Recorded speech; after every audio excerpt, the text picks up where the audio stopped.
Hello friends, आप सभी का इंग्लिश लिटरेचर स्टडीज में स्वागत है। आज हम लोग रघुकुल तिलक द्वारा लिखी गई पुस्तक a short history of English literature का chapter 4 the age of Dryden और द रेस्टोरेशन एरा पढ़ने वाले हैं। इसका टाइम स्पैन 1660 से 1700 है। रेस्टोरेशन एज की शुरुआत तब होती है जब किंग चार्ल्स फर्स्ट के बेटे प्रिंस चार्ल्स या चार्ल्स सेकेंड फ्रांस से वापस लौटकर अपने पिताजी की गद्दी पर बैठते हैं और ये इंग्लिश थ्रोन को 1660 में रेस्टोर करते हैं और वहां का राजा बन जाते हैं।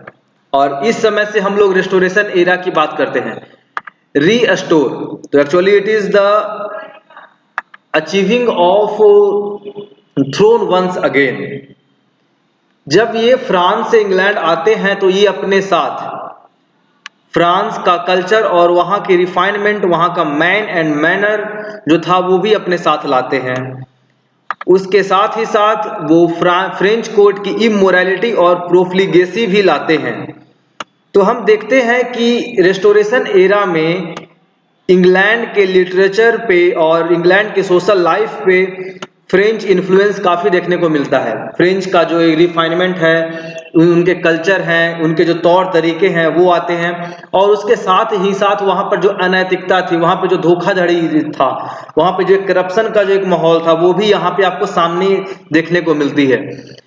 रेस्टोरेशन एरा में जब आता है तो उस समय आपका थिएटर फिर से ओपन होता है और थिएटर में ये सारी चीजें भी आपको देखने को मिलेगी।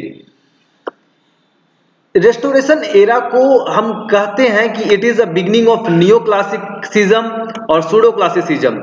और ये जो ट्रेंड है वो अगले 150 साल तक कंटिन्यू आपको देखने को मिलेगा यहाँ के लिटरेचर में। अब बात करते हैं क्लासिसिज्म चीफ कैरेक्टरिस्टिक्स। तो जैसा हमने कहा कि रेस्टोरेशन एज के साथ ये जो एज है इसे हम classical as, pseudo classical as या फिर न्यू क्लासिकल एज से जानते हैं। तो क्या क्या इसके रीजन्स है, ये क्या होता है, इसे समझने की कोशिश करते हैं। तो जो टर्म क्लासिक है ये यूज होता है उन राइटर्स और उन लिटरेचर के लिए जिनका एक अपना क्लास होता है, मतलब जो कि काफी वैल्यूड होते हैं, जिनको एक रैंक, एक अच्छा ओहदा मिला होता है। जैसे यहाँ पे लिखा हुआ है, it is used in general for the works of highest rank in any literature. तो किसी भी लिटरेचर में वो वर्क्स, वो क्रिएशंस जिसको हम लोग बहुत ज्यादा वैल्यू देते हैं उसे हम लोग क्लासिकल एज बोलते हैं। जैसे लैटिन एज की बात की जाए तो जो किंग अगस्टस का जो एज था उसको हम लोग क्लासिकल एज बोलते हैं। इटली में दांते के दौर को हम लोग क्लासिकल एज बोलते हैं। फ्रांस में किंग लुइस 14 के एज को हम लोग जो है क्लासिकल एज बोलते हैं। In the same way age of Dryden and Pope can be called as classical age in the world of literature, specially in English literature. तो ये सारी चीज हमें देखने को मिलती है। दूसरी बात, जब हम क्लासिक्स की बात करते हैं तो क्लासिक्स ने हमेशा से ही रोम और ग्रीक के जो क्लासिकल राइटर्स थे उन्हें अपना मॉडल माना। ये लोग मानते हैं कि ग्रीक और रोम के जो एंशिएंट क्लासिकल राइटर्स थे वे बहुत ही सही राइटर्स थे। वे बहुत मतलब उनकी writings has really a very good class, they ruled really very well, और हमें उन्हीं की कदमों पे चलना चाहिए। इन्होंने फोकस किया कि ब्यूटी और मतलब they insisted on the beauty and definiteness of expression, मतलब चीजों को बहुत ही प्रॉपरली एक्सप्रेस करना। ओल्ड इंग्लिश राइटर्स को ये लोग बहुत ही मतलब वैल्यूड दिए, काफी इन्होंने इन्हें अच्छा कहा। They were guided by reason, good sense and wit. Classical writers के लिए रीजन जो है, गुड सेंस है, बिट है, ये सारे एक गाइडिंग फैक्टर्स थे। They were the defining factors for classical writers. Wit और इंटेलेक्चुअलिटी इनके लिए ज्यादा इंपॉर्टेंट था और इमेजिनेशन इनके लिए कम मायने रखते थे। Imagination was of less use than wit and intellect. तो बिट एंड इंटेलेक्चुअलिटी को इन्होंने ज्यादा फोकस किया। तीसरी बात अगर हम करें तो इनका मानना था पोएट्री शुड फॉलो रूल्स, तो there should be correctness in the use of poetry और when we are writing down some piece of literature. तो लिटरेचर की बात हो या फिर किसी भी चीज की बात हो तो नियम को फॉलो करना और rules should always be followed. उनका कहना था कि क्लासिकल मास्टर जैसे कि होरेस, एरिस्टोटल, ऐसे लोगों के रूल्स जो भी इन्होंने रूल्स बनाए हैं उन्हें हमें किसी भी हाल में फॉलो करना चाहिए। The artificiality, the polish, the refinement of social life infected literature also. तो उस समय के लाइफ में जो आर्टिफिशियलिटी थी, जो पॉलिश था, जो रिफाइनमेंट था, ये लिटरेचर को भी अफेक्ट करता है। जैसे जो जेंटलमैन है वो ये मानते थे कि हमें सोसाइटी में कुछ रूल्स, कुछ जो है तहजीब को हमें वैल्यू देना चाहिए और हमें उसको अच्छे तरीके से निभाना चाहिए। जैसे हैट को अच्छे तरह से पहनना, किसी लेडी को प्रॉपरली एड्रेस करना, कैसे हम रूम में एंटर करते हैं, जो है बिग का पहनना, तो चीजों को हम कैसे हैंडल करते, लोगों से कैसे बात करते हैं, हर जगह हमें तौर तरीकों से हमें बिहेव करना चाहिए। तो ऐसे में क्या हुआ कि आदमी की अपनी जो इंडिविजुअलिटी, जो एक अपनी पहचान है, वो खो गई, क्योंकि हम सोसाइटी के द्वारा निर्धारित किए गए कुछ खास तरह के तौर तरीकों पे हम अपने लाइफ को फोकस कर रहे हैं।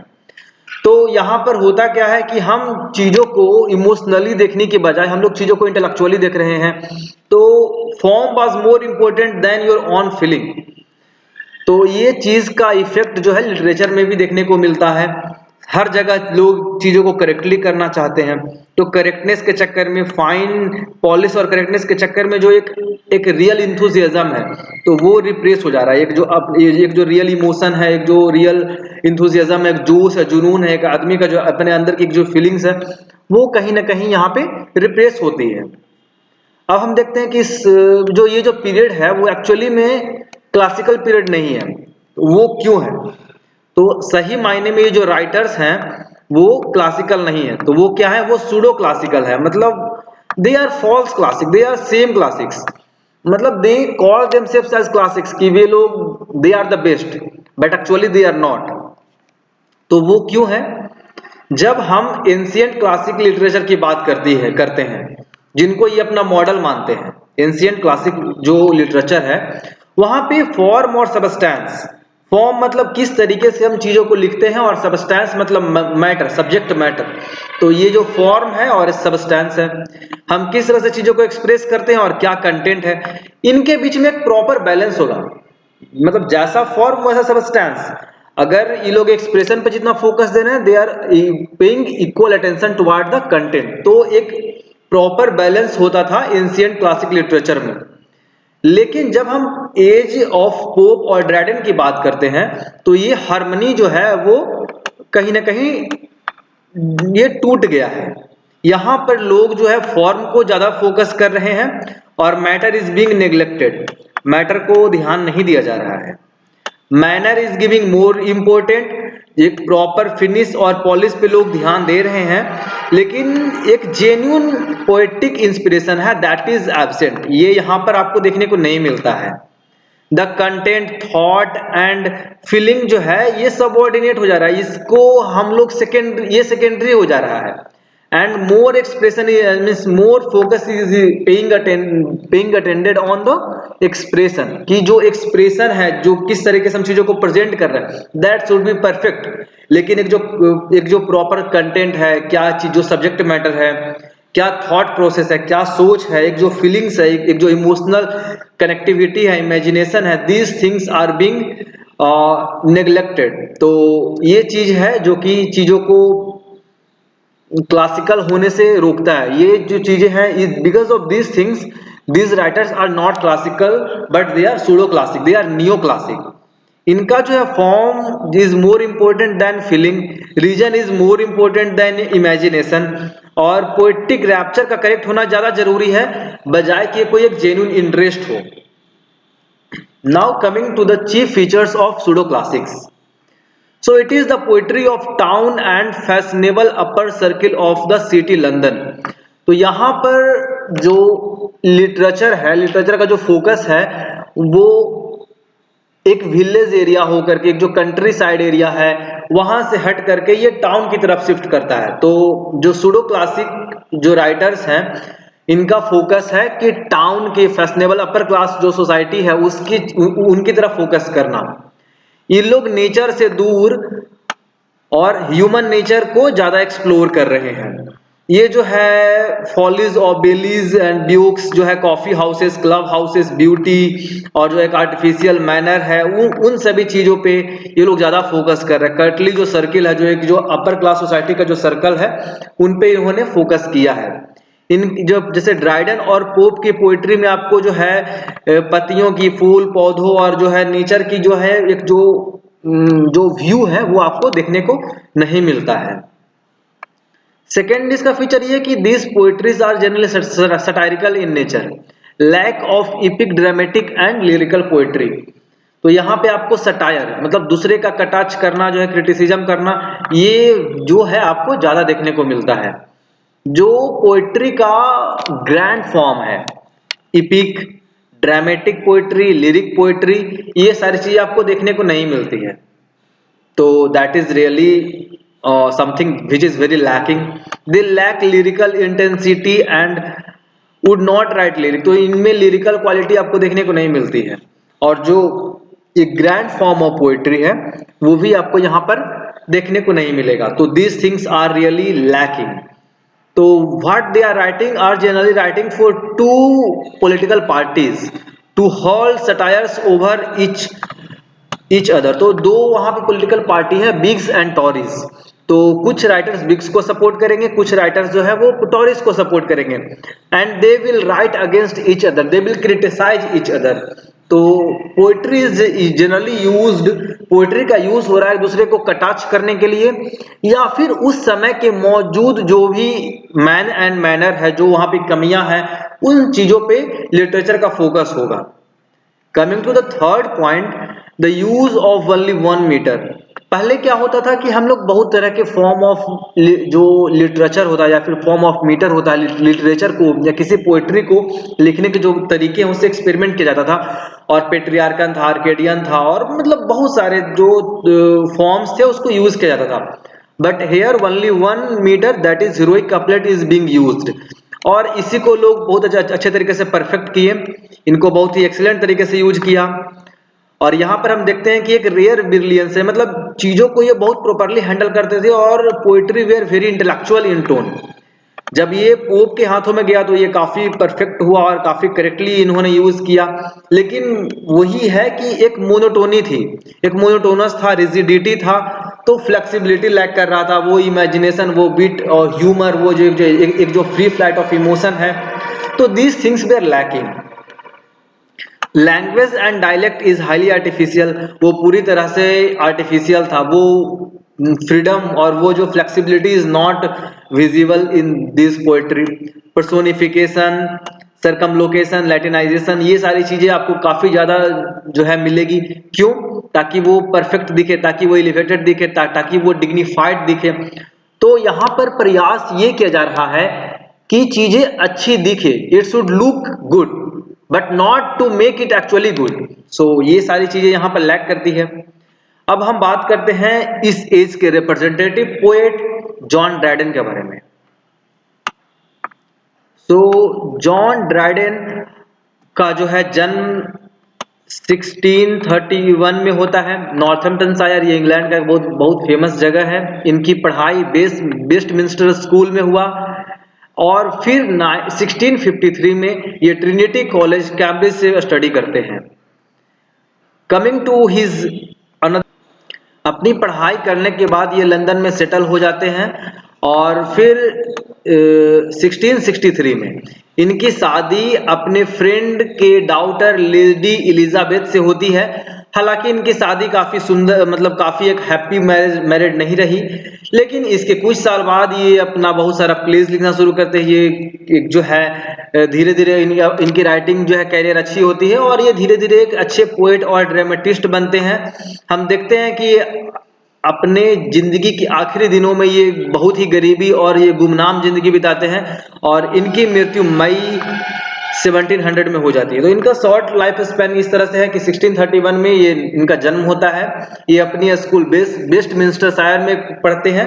फिर 1653 में जब ये लगभग लगभग 20 साल के हो चुके थे, तब ये कैम्ब्रिज में अपनी पढ़ाई करते हैं। कैम्ब्रिज में पढ़ाई पूरी करने के बाद ये वापस लंदन लौटते हैं।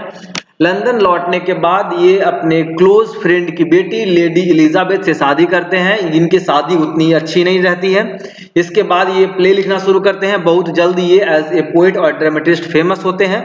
इनकी आखिरी जिंदगी बहुत ही गुमनाम और गरीबी से भरा होता है और आखिर में मई 1700 में इनकी मृत्यु हो जाती है। अब इनके जो इम्पोर्टेंट वर्क्स की बात करें तो ये सबसे पहले तो ये बहुत ही ग्रेटेस्ट जो है, ये एक मतलब एक ग्रेटेस्ट और रिप्रेजेंटेटिव पोएट रहे। ये सूडो क्लासिक जो है इनकी पोएट्रीज बेसिकली रही। इनकी जो फेमस वर्क है वो Absalom and Achitophel, Mac Flecknoe, Hind and the Panther, Religio Medici, Annus Mirabilis, तो ये सब इनकी फेमस पोएट्रीज रही। Now coming to the features of his poetry and his work, तो इसमें कुछ नेगेटिव पॉइंट्स भी है, कुछ पॉजिटिव पॉइंट्स भी है, तो अब इन पे हम फोकस करते हैं।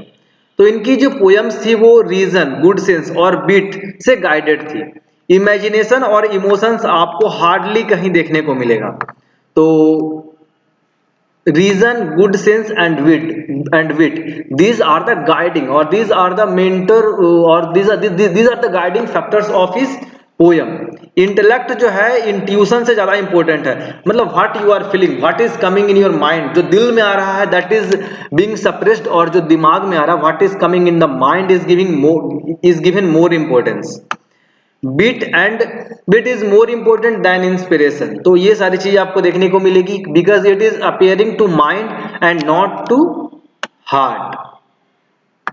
इनकी पोएट्री में जो है पैशन और इमेजिनेशन जो है आपको सेकेंड नंबर पे देखा जाएगा, जबकि मोर इंपॉर्टेंट इज इंटेलेक्ट, जैसा कि मैंने कहा।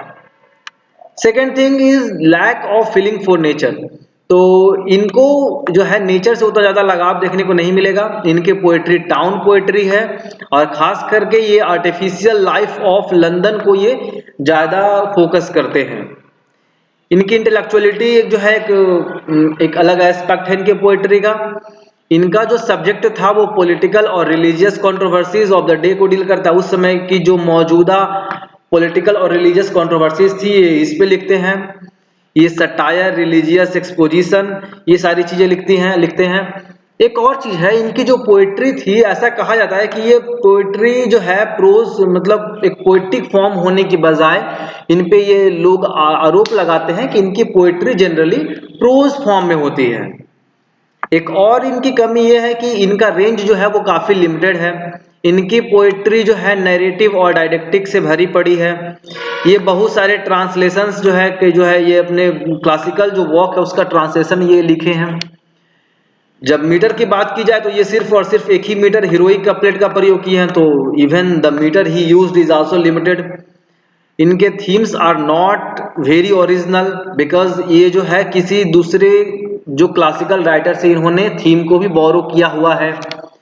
तो चीजें हम देखते हैं कि ये चीजों को मॉडिफाई करते हैं और इन्हें अपने आप में अडॉप्ट करते हैं, और ये चीजें कहीं और से इन्होंने लिया, उस चीज को इन्होंने प्रयोग किया। तो इस कारण से भी बहुत सारे लोग इन्हें बोलते हैं कि his range is very limited. एक तो इन्होंने नैरेटिव और डायडेक्टिक पे फोकस किया, इनका मीटर भी काफी लिमिटेड था। सब्जेक्ट मैटर हो या राइटिंग फॉर्म हो, ये दूसरे जो फेमस एंशिएंट जो क्लासिकल राइटर्स थे उनसे वो सब्जेक्ट उठाते हैं और उन्हें अपने तौर तरीके से एडजस्ट करके उसे एडॉप्ट करके ये अपनी पोएट्री लिखते हैं। इनडिसेंसी, तो एक मोरालिटी का एक जो है एक काफी कमी इनके पोएट्री में देखी जाती है। ये जो है शो करते हैं it is an age of corruption, profligacy and immorality, और इनका फोकस कहीं ना कहीं इन्हीं पोएट्रीज पे होता है। वो दिखाते हैं कि कोर्ट किस तरह से कितना करप्ट था, और जो है लाइसेंसियसनेस की काफी कमी थी उस समय जो है दौर में, मतलब एक तरह से काफी इमोरल लोग थे, लोगों में काफी जो है जो रिलेशनशिप थे वो काफी इलिसिट टाइप के थे। तो ये सारी चीजें उस समय के जो दौर को इन्होंने बहुत अच्छे तरीके से दिखाया। अब इनके मेरिट्स की बात की जाए तो ये लैंग्वेज और वर्ड्स के ग्रेट मास्टर थे। इनके हाथ में जो है जब आया इंग्लिश लिटरेचर, तो ये इंग्लिश लिटरेचर को एक अलग ऊंचाई दी। लैंग्वेज पे इन्होंने काफी काम किया, हीरोइक कपलेट को इन्होंने परफेक्ट किया, एंड बिकॉज ऑफ दैट जो आगे आने वाले राइटर्स हैं जैसे एडमंड बुर्के हो गए, जोनाथन स्विफ्ट, एलेक्जेंडर पोप, इन सभी के लिए इन्होंने काफी काम आसान कर दिया। His satire is impersonal in nature and rarely personal. He constantly rises from the particular to general. तो इनकी जो सटायर्स है वो इम्पर्सनल होता है, वो किसी खास आदमी को अटैक नहीं करता है। But there are some poetries where he is attacking directly, जैसे कि मैक फ्लेक्नो जो एक पोयम है, वो पोयम डायरेक्टली सैडवेल को अटैक करता है। लेकिन एक चीज और आपको देखने को मिलेगी कि ये पार्टिकुलर, जैसे कि मैक फ्लेक्नो की बात की जाए तो ये पार्टिकुलर ये सैडवेल को अटैक करते हैं, लेकिन धीरे धीरे ये उस समय जो ट्रेंड था, उसमें जो एक मैनर था, उसमें जो जिस तरह के सोशल जो एक कंस्ट्रक्शन था, उस चीज को भी ये फोकस करते हैं। तो पर्सनल से ये जनरल की ओर जाते हैं। तो एब्सलम एंड एचिटोफिल और मैक फ्लेक्नो, इनका एक जो है एक स्ट्रॉन्ग, एक बहुत ही काफी फेमस इनका वर्क रहा।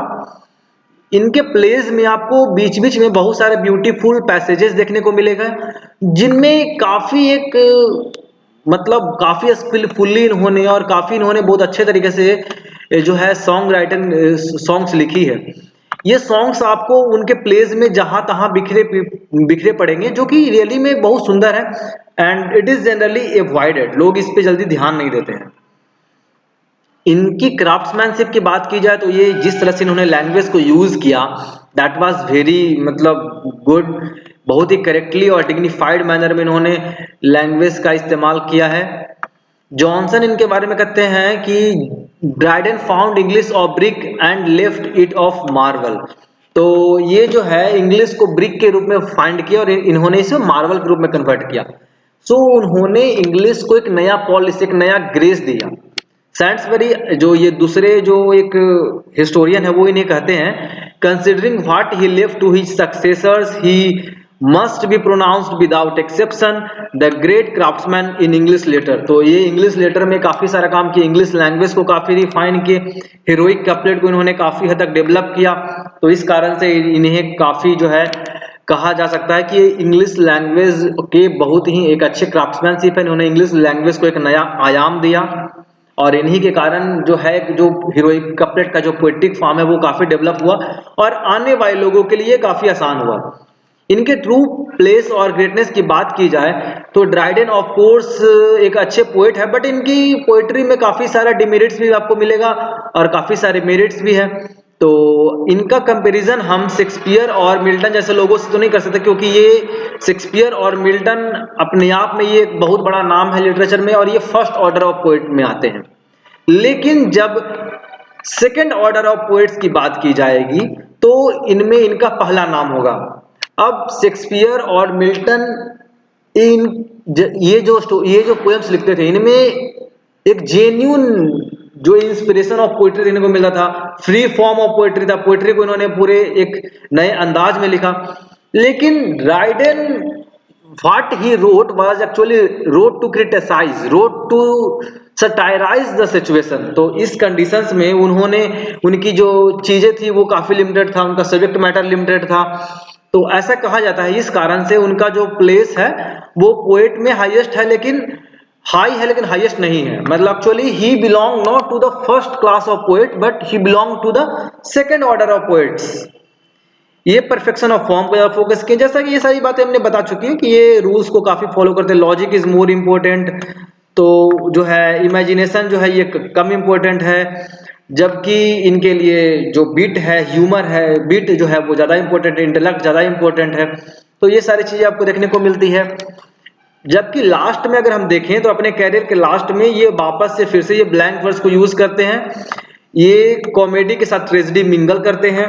इनका आर्ट एक मिक्स्ड आर्ट है और ये एक नए दौर को शुरू करते हैं। तो इस तरह से हमने देखा कि ड्राइडन जो है आने वाले समय में लैंग्वेज पे काम करके और एक सटायर जो है एक नया फॉर्म ऑफ जो लिटरेचर को दे करके ये लिटरेचर को एक नया आयाम देते हैं। एंड आई होप कि अगले सेशन में हम लोग पढ़ेंगे कि इनके द्वारा दी गई जो प्लेटफॉर्म था उसके उन्होंने वो आगे चलकर किस तरह से पोप को और अदर जो क्लासिकल राइटर्स हुए इंग्लिश लिटरेचर में उनको किस तरह से हेल्प करता है।